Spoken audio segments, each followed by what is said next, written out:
देखिए, हमारे सभी यूट्यूबर फैमिली को रामनवमी की ढेर सारी बधाई।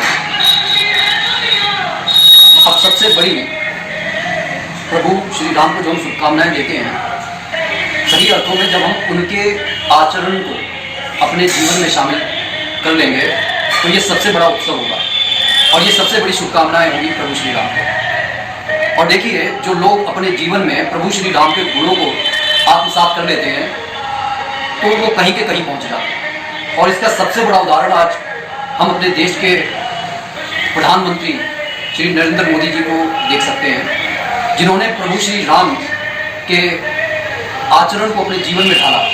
किस तरीके से डाला, मैं उसके उदाहरण आपके सामने प्रस्तुत करूंगा। कि सबसे पहली बात, प्रभु श्री राम किसी भी व्यक्ति के अंदर पक्षपात नहीं करते, चाहे फिर वो माता अहिल्या हो, शबरी हो, सुग्रीव जी हो, या वो भील हो, निषाद हो, या फिर रावण का भाई विभीषण ही क्यों ना हो। तो नरेंद्र मोदी जी भी हर तरीके के लोगों से मिलते हैं और जो उनके पार्टी में शामिल हो जाते हैं वह उसको भाई की तरह सम्मान देते हैं, जैसे उन्होंने नीतीश को और जैसे आंध्र प्रदेश के चीफ मिनिस्टर चंद्रबाबू नायडू। तो मतलब जब आप सभी को साथ लेकर चलते हैं तो ना सिर्फ आप स्ट्रांग होंगे, उत्तरोत्तर विकास के रास्ते पर निकलेंगे। प्रभु श्री राम का सबसे बड़ा जो गुण है कि वह धर्म के आचरण को स्वीकार करके चलते हैं, अपने कर्तव्य समझकर। जिस तरीके से दशरथ जी ने जब उन्हें वनवास दे दिया तो उन्होंने कोई विरोध नहीं किया। उन्होंने इसे ये समझा कि एक पुत्र की ये ड्यूटी बनती है, एक ये कर्तव्य बनता है कि पिता के वचन को निभाया जाए, पिता के आदेश को निभाया जाए। बिल्कुल उसी तरह से नरेंद्र मोदी जी ने अपने समय अडवाणी जी के, अटल जी के जो हैं बातों को माना और जो उनका वहाँ पर एक प्रचारक समिति थी वह वहाँ बाहर बैठे रहते थे और बढ़ चढ़कर पोस्टर लगाया करते थे। अगर हम ये कहें कि भाई आज एकदम से वो प्रधानमंत्री बन गए तो ऐसा नहीं है, उन्होंने राम के जीवन को जीने का प्रयास किया है। अगर हम थोड़े से भी उनके आचरण को अपने जीवन में आत्मसात कर लें तो निश्चित मानिए कि हमारा भी कल्याण होने से कोई नहीं रोक सकता। और प्रभु श्री राम के अंदर जो तीसरा सबसे महान गुण है वो है कृतज्ञता। किसी ने जब उनके साथ अच्छा किया है तो उन्होंने हमेशा उसको सम्मान दिया है। जिस तरीके से उन्होंने विभीषण को, सुग्रीव को अपना भाई माना, उसी तरीके से महाबली हनुमान जी को उन्होंने अपनी भक्ति प्रदान की, क्योंकि उन्हें मालूम था कि हर संकट से बचाने वाले वो संकट मोचक हनुमान जी हैं। तो नरेंद्र मोदी जी के अंदर भी ये कितना अच्छा गुण है कि जो उनके साथ में जुड़ जाते हैं वह उनके संकटों को दूर कर देते हैं, उनको सम्मान देते हैं। प्रभु श्री राम किसी भी कार्य को करने से पहले अपने इष्ट को याद करते हैं और इष्ट को याद करने के बाद ही वह किसी कार्य को करते हैं। अगर आप प्रधानमंत्री नरेंद्र मोदी को देखेंगे तो आप पाएंगे कि प्रधानमंत्री नरेंद्र मोदी के सारे कार्य माता भगवती की पूजा करके होते हैं। अपनी माता के चरण स्पर्श करके वह किसी भी कार्य की शुरुआत करते हैं। वह धार्मिक कार्य करने से कहीं पर पीछे नहीं रहते, चाहे फिर वो राम मंदिर में उन्होंने पूजा की हो, चाहे फिर वाराणसी में जाकर उन्होंने गंगा जी में डुबकी लगाई हो। सबसे बड़ा गुण प्रभु श्री राम का है वीरता। उन्होंने अपनी वीरता के बल पर रावण का ही वध नहीं किया, उन्होंने कोई वीरता के साथ कोई समझौता नहीं किया। उन्होंने खरदूषण का उसी तरीके से वध किया, या आगे आने वाले समय में उन्होंने एक राम राज्य की स्थापना करने के लिए जिस तरीके से राक्षसों का वध किया जाता है, धर्म की स्थापना के लिए अधर्म का नाश किया जाता है, उन्होंने वह सब कार्य किए।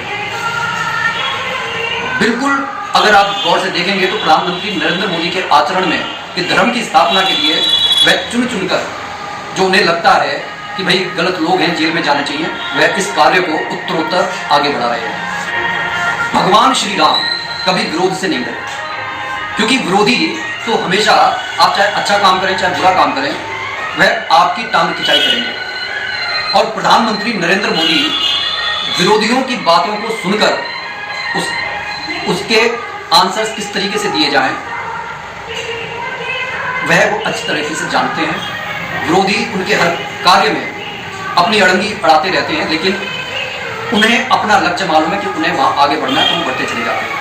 प्रभु श्री राम को जिस तरीके से ये मालूम था कि हमें अपने लक्ष्य को हासिल करने के लिए क्या करना है, बिल्कुल उसी तरीके से प्रधानमंत्री नरेंद्र मोदी भी अपने विरोधियों की बातों को गंभीरता से ना लेकर अपने लक्ष्य पर यह ध्यान देते हैं कि मेरे को किस तरीके से आगे बढ़ना है। वह अपने लक्ष्य से पथभ्रष्ट नहीं होते, भटक नहीं जाते। जब उन्हें ऐसा लगता है कि अब शायद वह हार जाएंगे, लेकिन फिर भी वो धर्म की उंगली कभी नहीं छोड़ते, अपने इष्ट देव की उंगली कभी नहीं छोड़ते, वह उनको याद करना कभी नहीं छोड़ते। इस तरह से प्रभु श्री राम सिर्फ दूसरों के भले के लिए कार्य करते हैं। उनका जीवन ही मान लीजिए कि दूसरों का भला करने के लिए है। वह कभी किसी को छोटा या बड़ा नहीं मानते। जिस तरीके से माता अहिल्या को उन्होंने सम्मान देकर उनका उद्धार किया, बिल्कुल उसी तरीके से अगर आप देखेंगे कि प्रधानमंत्री नरेंद्र मोदी के लिए भी कोई छोटा और बड़ा नहीं है।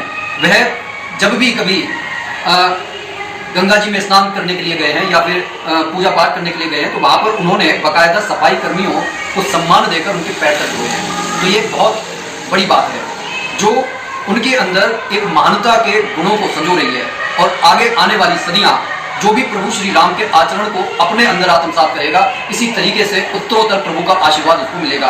तो कहने का ये अर्थ है कि प्रभु श्री राम की अनेक कहानियां हैं, उनके अंदर इतने गुण हैं जिनमें से अगर हम 5-6 गुण भी अपने अंदर समाहित कर लें कि जैसे कि आजकल घरों में 2 भाइयों के अंदर नहीं बनती, लेकिन प्रभु श्री राम 4 भाई कभी आपस में लड़े नहीं, बिल्कुल उसी तरीके से नरेंद्र मोदी जी अपनी पार्टी में सभी लोगों को इकट्ठा करके साथ चलने वाले हैं। सबका साथ और सबका विकास की नीति पर चलने वाले प्रधानमंत्री नरेंद्र मोदी ने भी कभी अपने इतने ऊंचे पद का ये फायदा नहीं उठाया कि अपने परिवार के सदस्यों को कोई स्पेशल ट्रीटमेंट दिया जाए। तो यही एक राम राज्य होता है। वह इस देश को हिंदू, मुसलमान, सिख, ईसाई सभी का राष्ट्र मानते हुए, सभी के फायदे की बात करते हुए इस देश को उत्तरोत्तर आगे बढ़ते लेकर जा रहे हैं। और यह तभी संभव है जब प्रभु श्री राम के उच्चतम गुणों को उन्होंने आत्मसात किया है, उन्होंने जीकर दिखाया है। बिल्कुल उसी तरीके से जैसे महात्मा गांधी जी ने प्रभु श्री राम के जीवन को जीकर दिखाया। तो कहने का ये अर्थ है कि भारतवर्ष में राम कण कण में समाहित हैं। और अगर आप उच्च पदों को छोड़कर ग्रामीण संस्कृति में जाएंगे तो आपको राम के गुणों को आत्मसात करने वाले कई और उदाहरण मिल जाएंगे। अगर आपको मेरी बात अच्छी लगी हो तो कमेंट जरूर कीजिएगा। बोलिए जय जय श्री सीताराम।